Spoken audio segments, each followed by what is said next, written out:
Hi, everyone. Thank you for joining Housing Happenings. My name is Dee. I'm the Director of Operations at Leading Age Maryland, and I'm filling in today for the wonderful Sarah Hemming that you're all used to seeing. As a reminder, this call is being recorded, and the recording and a copy of the presentation will be made available to call registrants. Also, please feel free to submit any questions or comments in the chat. I'll monitor that. And we're very excited about today's guest speaker, Stacey Young from Broadmead. She's going to be sharing about communicating with someone who has a cognitive disorder. And Stacey will be answering questions. I'm not sure, Stacey, if you'd like to answer them when they come up. I'll let you know, or we can save it for the end.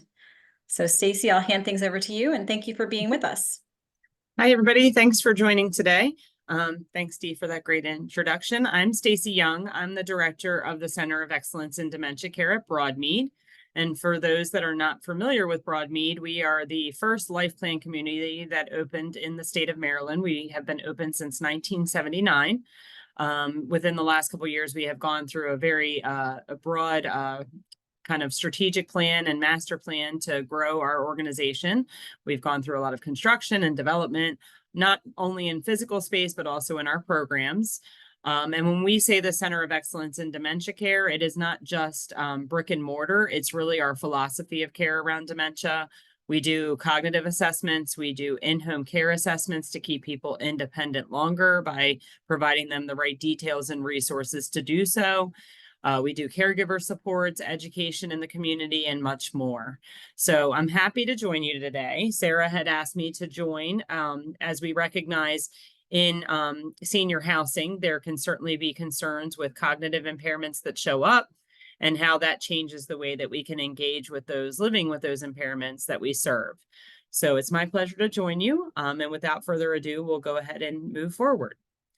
So my hope today is that we will learn how communication changes when you interact with individuals living with dementia or cognitive impairment, and then define how to communicate more effectively with those living with those challenges. It's probably no surprise, but we are all normally aging, whether we want to admit it or not. And with normal aging, with or without having a cognitive impairment, the individual does go through some age-related cognitive changes as well. They may experience slower recall, forget parts of an event. They usually, though, are able to remain to follow spoken and written instructions, but with normal aging can come more difficulty concentrating. I frequently share, I just had a birthday yesterday, that what I can do today in my 40s in terms of my concentration is very different than when I was in my 20s. And then compound that to my 60s, my 70s, my 80s, the difficulty of concentrating when there's a lot of distractions, a lot of noise can certainly play a role. And that's important for us to know as we engage with seniors, because in this fast-paced world, we're often moving too fast, giving instructions in a way that maybe they can't connect with in the right way, the way they maybe once did. Typically in normal aging, the capacity to learn stays intact, but it can take that new info longer to get in and absorb. So again, taking our time, giving detailed but slow instructions, short instructions that are going to meet them where they're at, oftentimes can be more beneficial for our seniors. Years ago, this term didn't exist, but we now talk about mild cognitive impairment in the industry. 20 years ago may have been the grandmom that was starting to get forgetful, starting to have some cognitive changes, but nothing so severe that it was really interfering with her day-to-day life.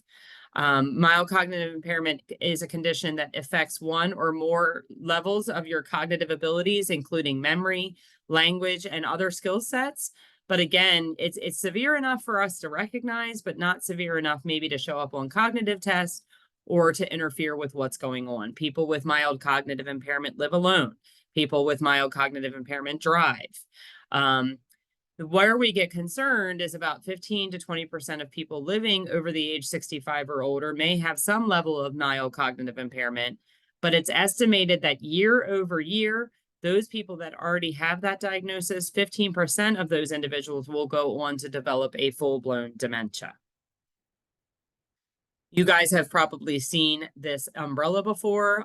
I liked this version from our friends in Utah that really shows some of kind of the hallmark syndromes that cause dementia. But certainly this is not exhaustive. As you see there at the bottom, the many more, there are believed to be over 75 reversible and irreversible conditions that cause cognitive loss. Most people think of Alzheimer's. It does account for about 2/3 of all cases of dementia, but it is not the only cause. Some of the other more prominent causes can be vascular dementia, Lewy body dementia, frontotemporal dementia, but then there are other causes such as Huntington's disease, which is genetic, traumatic brain injury from head injuries due to accidents, sports that people played, or even as we think about our seniors, new onset traumatic brain injury from falls. Normal pressure hydrocephalus is water on the brain. But then there can be many more. And some of the difficulty also is that a person can also have more than one. We label that a mixed dementia. At times when somebody has had a brain autopsy done after they pass away, what we actually find is that they had multiple systems causing dementia for them. This is an important message to you all. What makes dementia care so difficult, or from a housing point of view, what can make your tasks so difficult in terms of engaging with the people you serve, is if you know a cognitive impairment's going on, the difficulty is if you've met one person with dementia, you've only met one person. There's an old saying that if you look at two snowflakes under a microscope, that you'll never see two that look alike. And that's a similar concept with dementia. You and I both could be diagnosed as having Alzheimer's. We could be both diagnosed as being at relatively the same stage in our process, but we're going to still look quite different. Partly because of where our brain is affected. Maybe I have a change in my language center. You have a change in your judgment center or your motor center. Maybe I have a huge support system behind me. Maybe for you, you're a single individual, never married, didn't have children, and maybe you have a court-appointed guardian that's going to speak for you if you need somebody to speak for you that doesn't know you as well as family might know you. Maybe for me, I am socially engaged and connected in the world. And maybe for you, you're isolated and not doing much that connects you with the outside world. All of these things are going to make a person with dementia look different. And so it can be really challenging because in any disease process, we're looking for that magic pill, that magic stamp that says, if this happens to you, this is what you do. And the most difficult thing about dementia is there is no magic pill or magic stamp. You are literally treating the person in front of you in that moment and what they are going through. That is what dementia care or interacting with individuals living with dementia or a cognitive impairment is all about. It's really about the person in front of you. Some people hate the catchy terms in the industry, but with dementia, person-centered care really hits the nail on the head because you're taking care of one person. What are some of the changes that occur that make communication so difficult? What I frequently say is dementia, the person is not giving you a hard time, the person is having a hard time. Every change that you see for somebody going through a cognitive impairment can be equated directly back to a change that's occurring in their brain. If you told me they were having language difficulties, what I would say to you is I would suspect that they are experiencing damage in their left temporal lobe. I can't make you guys do this because everybody would have to unmute, but do this to yourself. If you touch that side of your brain, you would say language on the left. If you touch the right side of your brain, you would say rhythm on the right. That's what I teach our team. Language on the left, rhythm on the right. Our left temporal lobe controls our everyday working language. Now, I'm using a whole lot of my working language to teach you this class today. Our left temporal lobe really controls the way we process language and communication in everyday conversations that we have. What can happen for somebody in dementia is they can start to experience what's called an aphasia. Aphasia is difficulty with language. You've probably heard a lot about aphasia in the news the last couple of years, but because before Bruce Willis was diagnosed with dementia, he was diagnosed with aphasia, language difficulty. In the early to moderate stages, expressive aphasia is what we sometimes see experience. That's my ability to tell you what I want to say to you. If you were interacting with one of your housing, clients who is working with you in the housing that you're providing, they may start to struggle to communicate effectively what they're trying to convey, whether it's something that's going on with their home, whether it's something that's going on with their contract or, their living space. They may start to struggle to convey the accurate message of what they're trying to get across. They tend to lose nouns first. So go home today, or go after you speak with me here, go have a lunch break and try to talk to a colleague and remove all the nouns and see how successful you are. It can be deeply frustrating.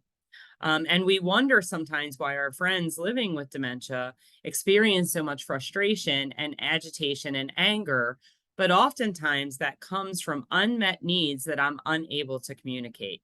It's not just because I have dementia. The dementia actually has changed my communication. The communication is the problem. It's not just because I have dementia that I might be having a difficult time. The kind of hallmark standard to say is that they can lose as much as 1 in 6 words in the beginning, but in the later stages, they could lose as much as 1 in 2. The difficulty there is we start to sound like the teacher from Charlie Brown. And if we're speaking fast and we're trying to give too many instructions, too many details, we're not understanding where the individual is with their cognitive concern, we're setting them up for failure. We might as well be speaking French to somebody that only speaks English. It's only in the later stages, if at all, that somebody will receive what's called a receptive aphasia. That's my ability to convey, understand a message you have conveyed to me. I'm going to say it again. It's only in the later stages, if at all.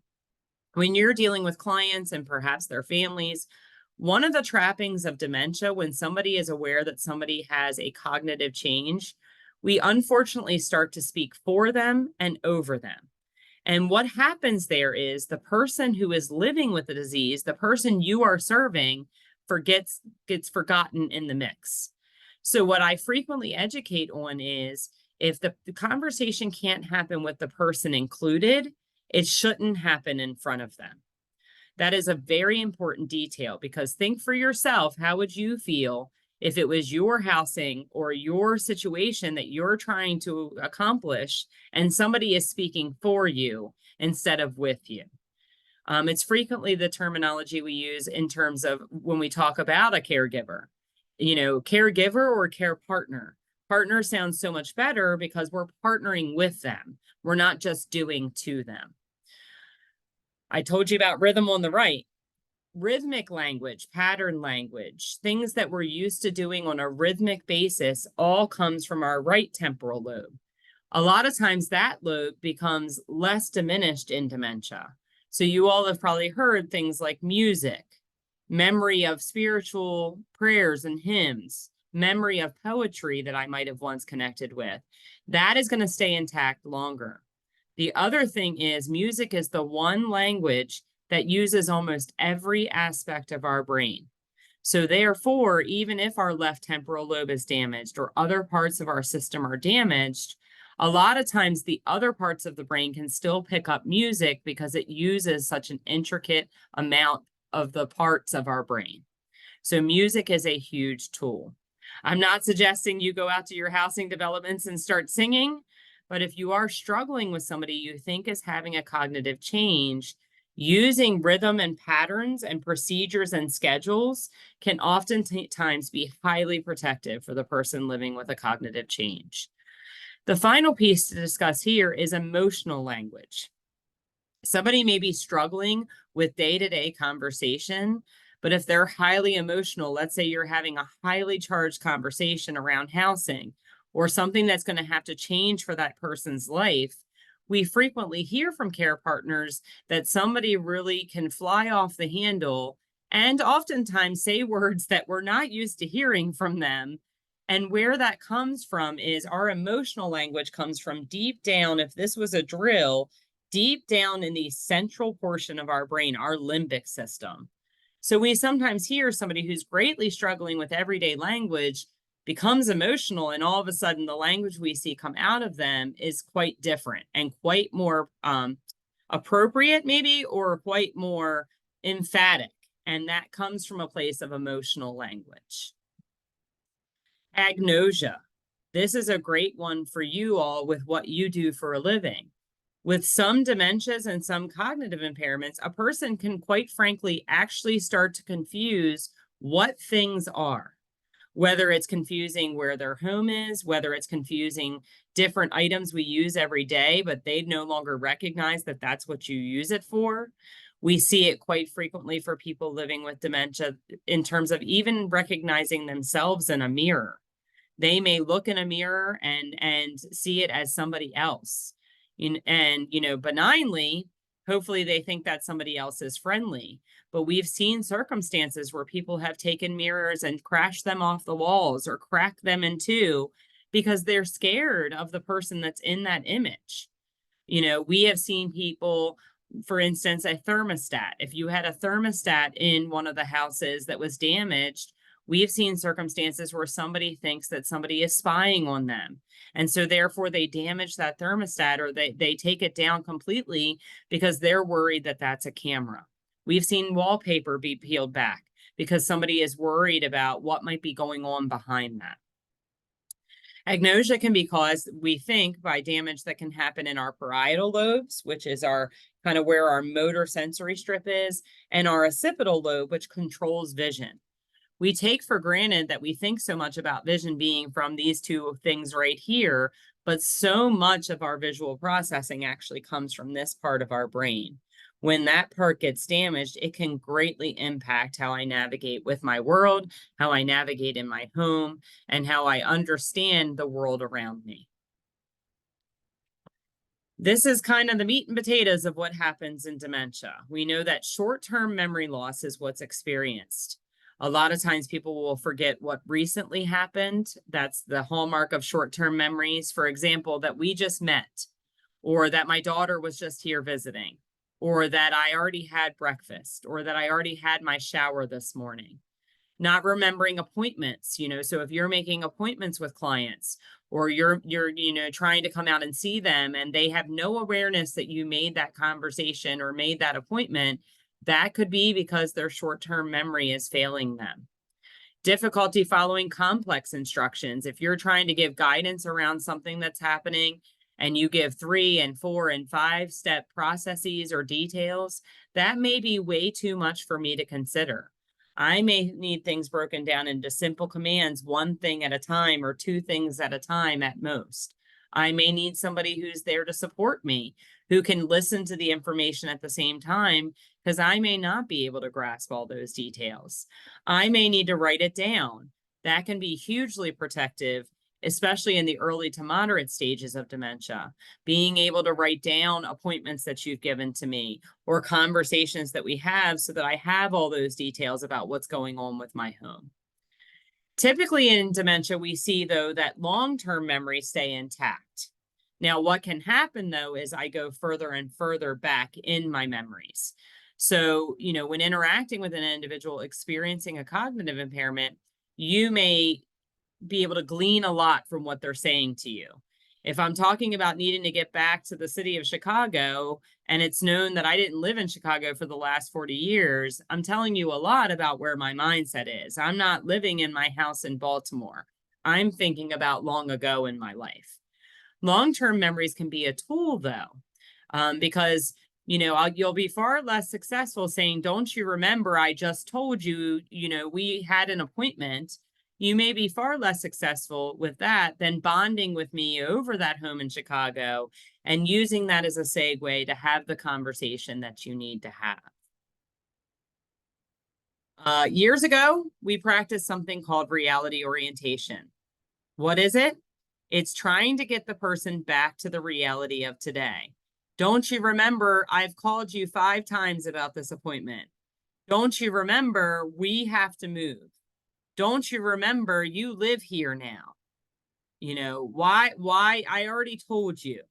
It is trying to get them to come back into the reality of today.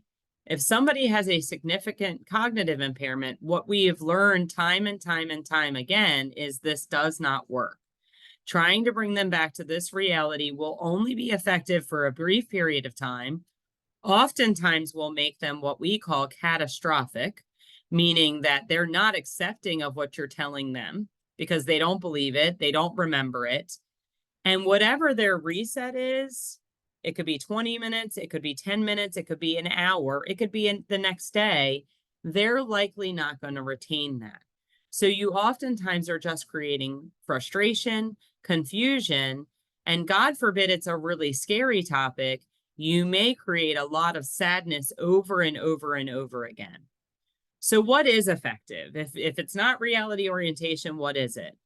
We tend to foster what we call validation, because it also can't be, oh, you forgot the appointment. Well, great. Oh, well, we're going to meet anyway. And I'm here to tell you that we have to move you out of your housing. That is going to be rather abrupt for the person, and they're maybe not going to understand.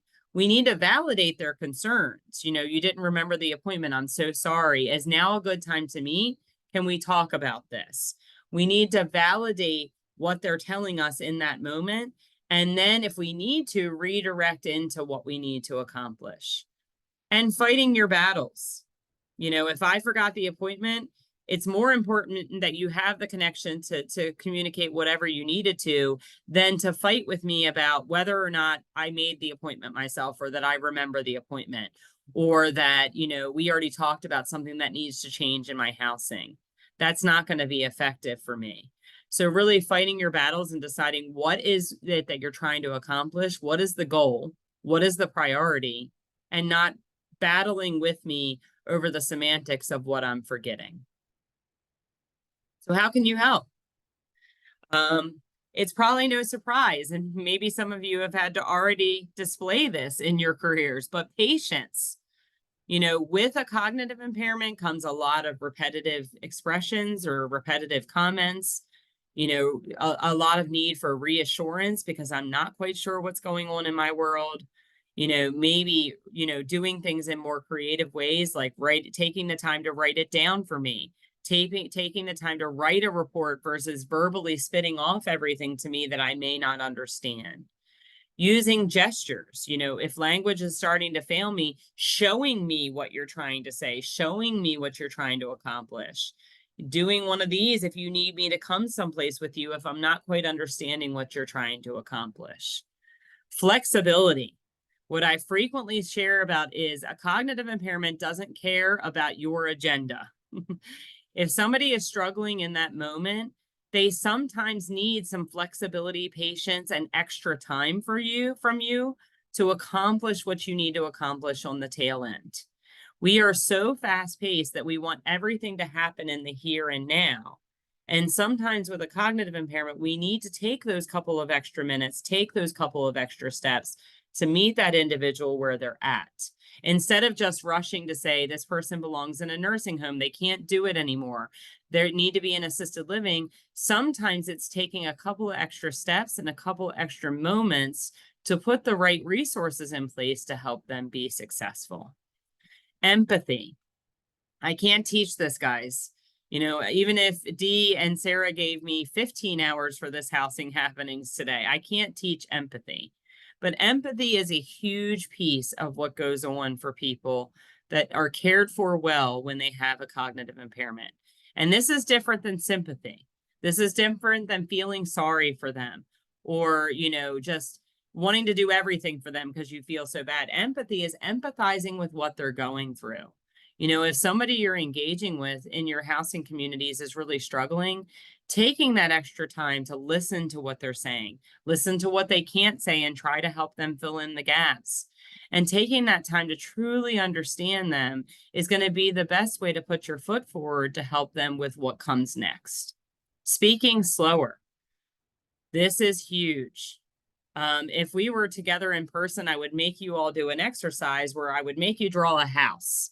And I would give you about a zillion instructions very quickly. And then if you asked me for help, I wouldn't give it to you. I would make you just figure out what I had said. Well, I promise you, even for us with normal cognitive functioning brains, we would struggle to remember all those details when there's so many steps. We have to speak slower, give more simple commands, and really understand what is the conversational level of the person in front of you. If you think they're really struggling, try writing it down. Write down the instructions, write down the content of what you're trying to accomplish. That can be huge for the individual. And then offering choice. What one of us likes our choices to be taken away? If you moved into your housing developments tomorrow, would you want your choices taken away because you've developed a cognitive impairment? Even if a difficult conversation has to happen around that no longer being the right housing for you, wouldn't you still want to be a part of the conversation at whatever level you're able to be? We need to offer choices and conversation as much as possible. What can you do to help in terms of how you connect with me? Those long-term memories stay retained, using those as a form of relationship building, of connection, of getting to know them. What is their history? And that includes understanding potentially what their history of trauma is.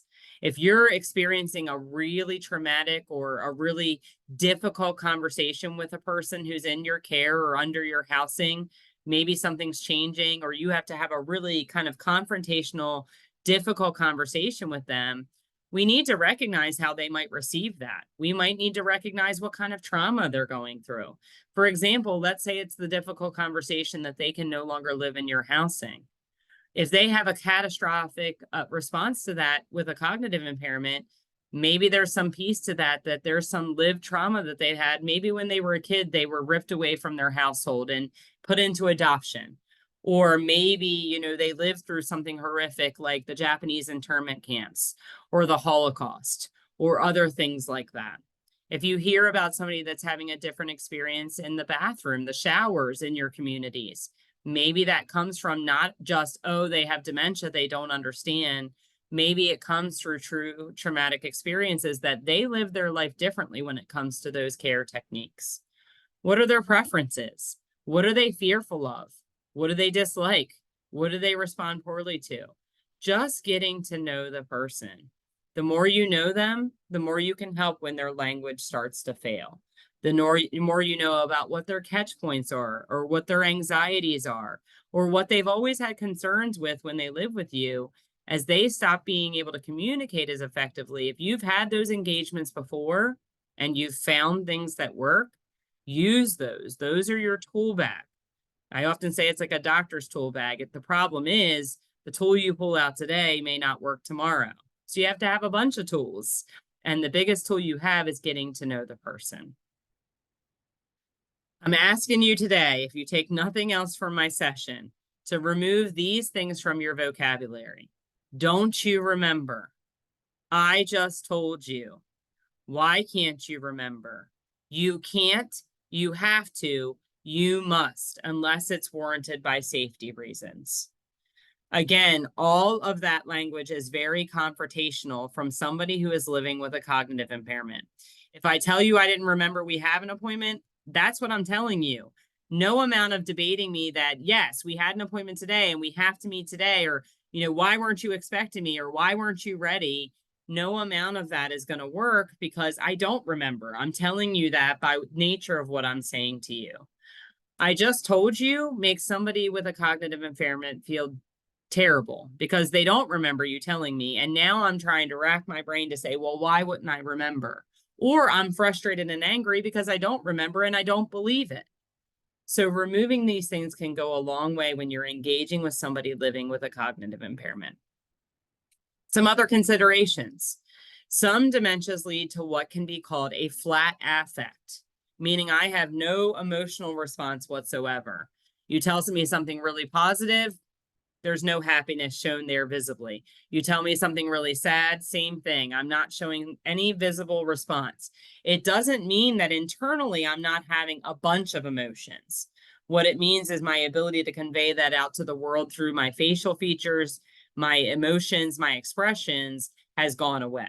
That can be quite difficult because in communication, you don't quite know what the person's experiencing at that time. You can't gauge how are they feeling about things. It can be quite challenging. In your homes, if you start to hear some things that sound off the wall to you, a person calls and tells you that they have spiders all over their wall and you need to come out and fumigate. You show up and you see no spiders whatsoever.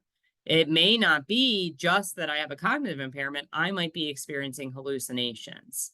I tell you that I hear things through the walls. I hear music playing at all hours of the night, but really there is no music playing. When you interview the neighbors, they tell you there's no music. We haven't been playing any music, but that person hears it. That could be an auditory hallucination.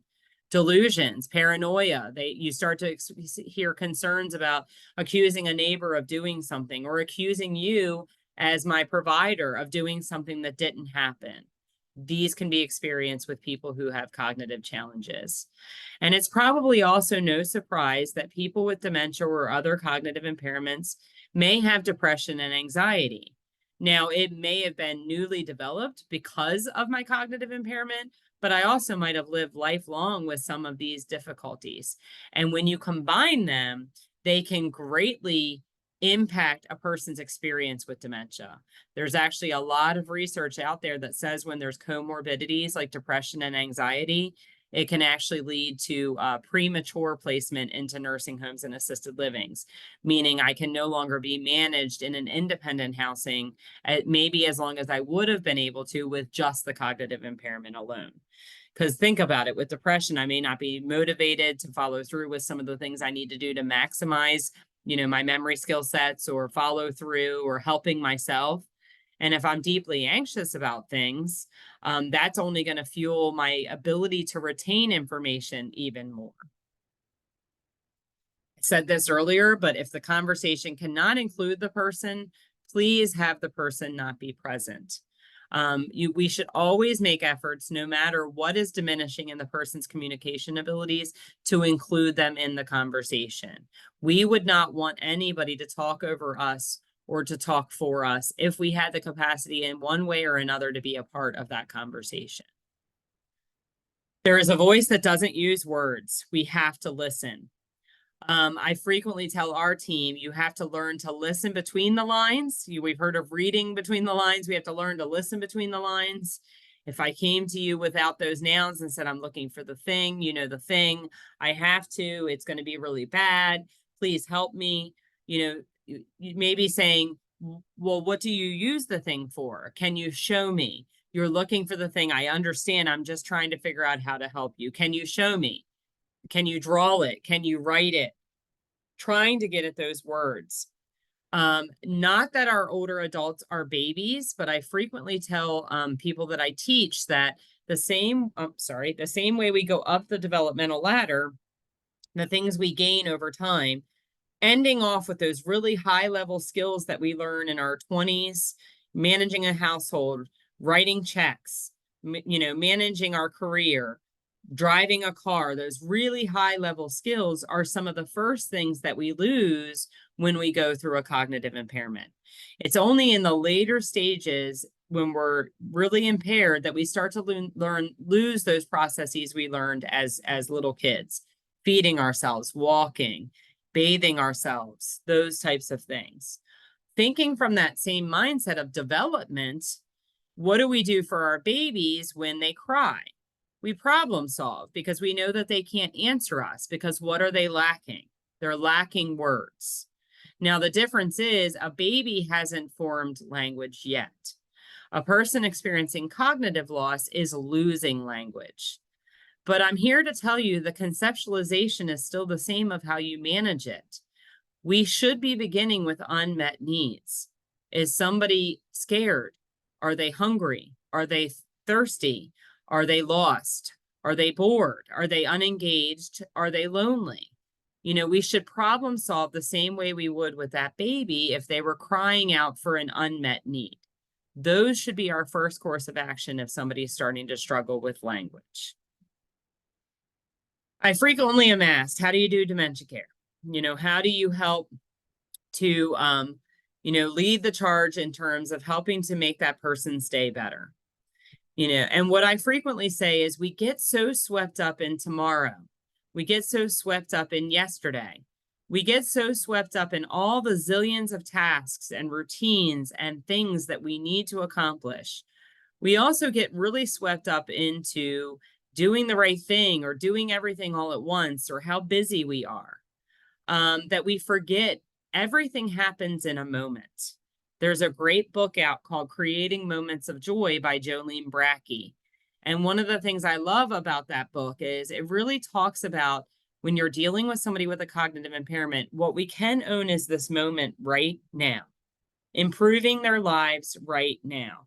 We need to, yes, we need to kind of be thinking ahead. We need to maybe consider what happened behind. But for the person living with cognitive impairment, everything is in the right now. And the best way we can help them is in the right now by making their day better and leaving them better than we found them. And Maya Angelou has this great quote. I've learned that people will forget what you said, forget what you did, but they'll never forget how you made them feel. What you can own as a provider is those moments you give to the persons you're serving. You know, yes, tomorrow we don't know. We don't know what to expect, especially for somebody living with a cognitive impairment. If they're in your homes, you know, 6 months from now, they may not be there any longer if that's not maintaining what is needed to be done for them. But what I'm asking of you is to own this moment right now. What can I do to help the people living in my homes to live a better life now? That's all I can ask of you. And I promise you, we see this every day with people with cognitive impairments. They may not remember your name when you come out. They may not remember they even had the appointment.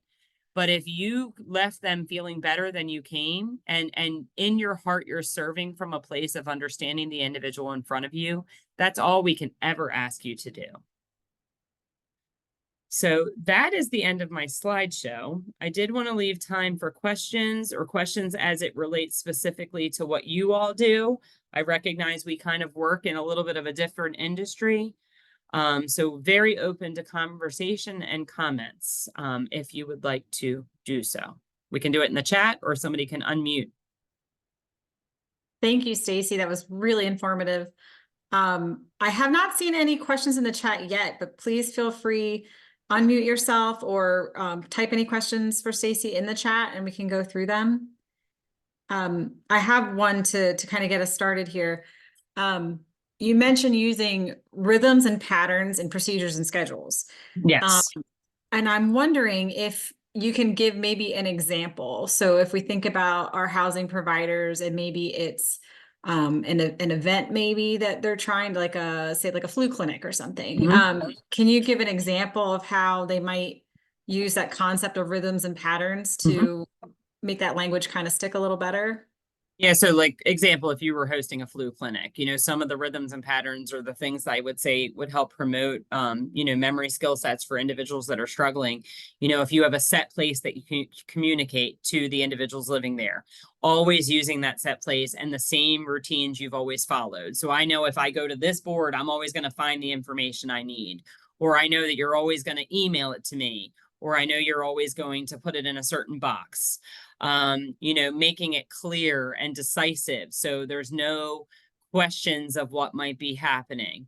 You know, kind of proofreading. What can confuse somebody with dementia the most is, let's say you have 2 rooms in that home, like a seminar room and I'm just making it up from Broadmead, a seminar room and a fireplace room. Being sure that when the communication goes out, the details are set. Because if you put seminar room and you're like, oh, we have to change it to the fireplace room, just recognize for somebody with a cognitive impairment, that slight change can be huge. Or the bus is picking up at the back versus the front for something we're going to. That could be huge because I'm here waiting out back. Now it looks like I'm confused or forgetful. But if you change the location, you're setting me up for failure. I know I live in a little bit of a different world here in healthcare in terms of inpatient living and care living. But one of the things we frequently talk about is you would never think a person with dementia would be able to find their room if they moved into the nursing home already having dementia. But quite frankly, we see it all the time by taking them to their room, let's say from the dining room, over and over and over again. Procedural memory does kick in and they can find their room. But you have to give them those tools and those skill sets to support them. So going back to that flu clinic idea, succinct information, putting it in the same place so that they always know to look there. Recognizing that we take care of a population that doesn't always use technology. So solely relying on emails and just thinking automatically, well, everybody knows about it. How many times have you heard, well, I didn't know. When did you say we were having a flu clinic here? I didn't sign up. I didn't know about it. Sometimes also recognizing you have to communicate in various ways, which yes, that does create more work for you. But every person with dementia is different, as I told you. Every older adult's different. Each one of us is different. Meeting us where we're at. Yeah, my husband likes to have text reminders for his appointments. That's the only way he's going to remember. For me, yeah, they can call me or text. That's just an example of how we look at things differently. So I think it's the same for the people we serve. So meeting them where they're at, maybe in a multitude of ways, but very kind of succinct and routine ways to help me get used to where to look. Thank you, Stacey.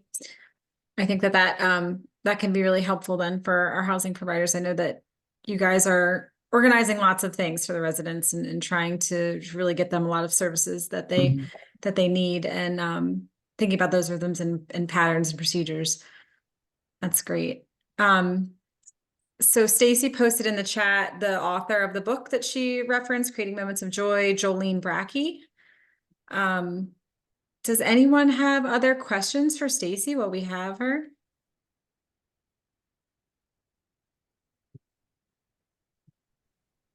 Hey, Stacey, this is Juliana with Leading Age National.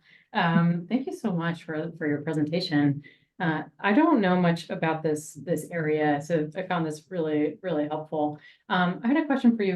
And I hopped on a couple minutes late, so this may have already been addressed, but what are some ways that housers should be just keeping an eye out for initial signs for just initial kinds of decline and things like that, and keeping in mind that housers are not necessarily well, they're not medical providers, right, and they're not necessarily in the always in the unit all the time, right, but certain staff at the community may be entering a unit for a maintenance call, right, or they may be a service coordinator, meaning they're interacting with residents in a more services oriented capacity anyway.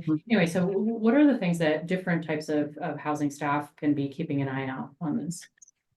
That's a great question. And so what I would say is, I mean, like, certainly there are things you might see or kind of represent that it's like, oh, let's raise a red flag on this. And what I frequently tell housing providers or people that I engage with, regardless of where we work, when we're thinking about cognitive impairment is, I guess, kind of as an overarching statement, just teaching your housing providers and your housing service providers that if they see something, they should say something. I guess that's my first message, because I could give you all kinds of examples of what they might see, but overarching, if you see something that is concerning, having them recognize that by saying something, a lot of people are afraid to, because it's like, well, what if I'm wrong? Or what if there's nothing going on? Maybe they were just sick, or maybe they were just having a bad day. If they were, great, and that'll be teased out if we look into it further. But there's so many times where people are left to fail because people are afraid to speak up when they see something. To that end, you're asking for specific examples. So let's say the maintenance provider goes in to change something. Well, what they recognize is Mrs. Smith's house is much less clean than it was when they came before. That alone might not mean anything, but if that's a change, that's a change. Maybe they're not managing anymore because their judgment and their cognition's not allowing them to. Maybe they're noticing unsafe things. I had a housing provider tell me one time, I'm really concerned because I noticed that somebody was leaving their cat litter in the stove, and they said, well, I don't use the stove anymore, so it doesn't matter. It's just extra storage space to me. I would still report that concern, because the concern would be, well, what if I forget all of a sudden? One day I decide to make great grandma's cookie recipe that I haven't made in years, and I turn the stove on to preheat, but that cat litter's inside. A lack of hygiene. Starting, if a service provider or anybody engaging with them on campus is starting to notice a lack of hygiene for somebody, that would be a telltale sign that something's changing for them.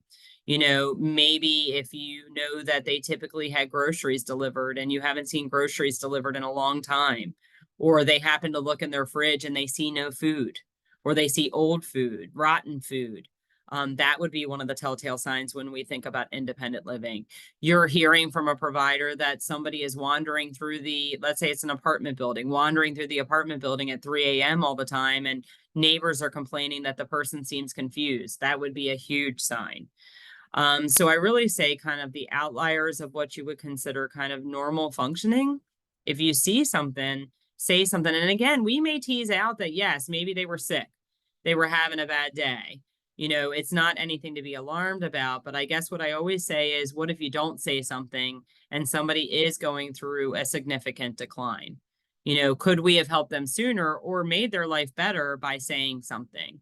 So really looking around those decrease in skill sets, decrease in hygiene, decrease in maintenance of my surrounding areas, and then safe kind of navigation, if you will. Or am I unsafely starting to move about the premises and something's wrong? Forgetting appointments, that's huge. Mhm. I set up to come in and do service in the apartment. I've been canceled 3 times because they keep forgetting that we had an appointment. That's a telltale sign. Got it. Yeah. These are really great examples. Thank you. And it's a little bit different than I anticipated. I think these might be some biases that I have, but what I think I've been told, or what I thought, was to look out for things like, oh, somebody is repeating the same stories to me, or so if somebody realizes that they have forgotten something, then they're more fully aware. Anyway, I think I have these preconceived notions about it, but what you're describing is a little bit more behavioral. Yeah. What I'm And picking- it could be those things too. Like every time the maintenance director comes in to do a service, they tell me the same exact story. That could be. I will share with you, we see as a pattern for older adults, sometimes they're just living in the past too and telling the same, if you will, the same war stories over and over again that they just enjoy sharing. Yeah. So that one can be a little harder to tease out, but it is a sense of alarm, especially if they've had time with that person and didn't experience that before. And now all of a sudden they're doing that. That would be a red flag. Absolutely. Those are good examples as well. Well, thank you. Thank you, Juliana. Those are great. That was a great question and an important one for what you all go through. I do see some things in the chat, Dee. The slide deck, I do believe, is going to be put into a PDF and shared with everybody.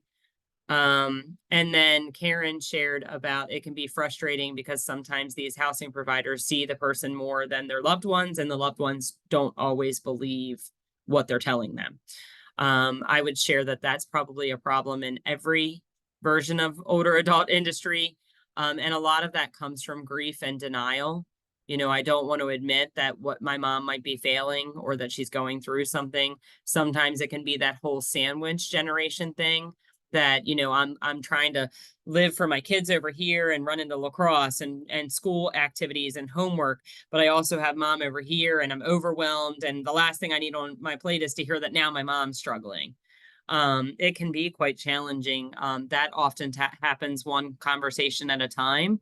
And sometimes you got to get a little heavy-handed in those conversations. So if you're seeing a true change, sometimes the conversation becomes, well, we need you to talk to us about this because we're seeing this. And if we don't have a conversation and we don't start to talk about what's going to best suit mom, she may no longer be able to qualify for where she's living. So let's talk about this. Let's talk about what we're seeing. We're not trying to, take away her independence, but we have to own what we're seeing. It's an unsafe situation. And we've even had to have conversations just around resident contracts here. I don't know how it works in the housing world, forgive me, but sometimes around the safety of those around them. If they're starting to have difficulty with a cognitive impairment and they're making really poor choices, I'm sure they typically sign a contract that says that they're also kind of responsible for maintaining the safety of those around them. So sometimes we have to really kind of you hate to get contractual. You want to have human-based conversations, but sometimes for those families in denial, we often sometimes have to push more from a pragmatic point of view because it's the only way they'll listen to us. Thank you, Stacey. Definitely a lot of feedback in the chat that this is really informative and everyone's looking forward to the slide deck and sharing it with their teams. And that's wonderful. That's what these calls are for. So we're so happy to have you sharing for us, Stacey. Great information. if people have further questions, maybe that you wish you would have asked Stacey, you can feel free to email us at Leading Age Maryland, and we can get that question to Stacey. Oh, thank you, Stacey. And here's her email. If you guys want to copy that down. Thank you for making yourself available to all of our members, Stacey. We really appreciate that. Thank you, everyone. So I'm going to end the call now. And as we mentioned, the slides and the recording will go out and you can keep gleaning from it. Thank you. Thank you, everybody. Have a great day.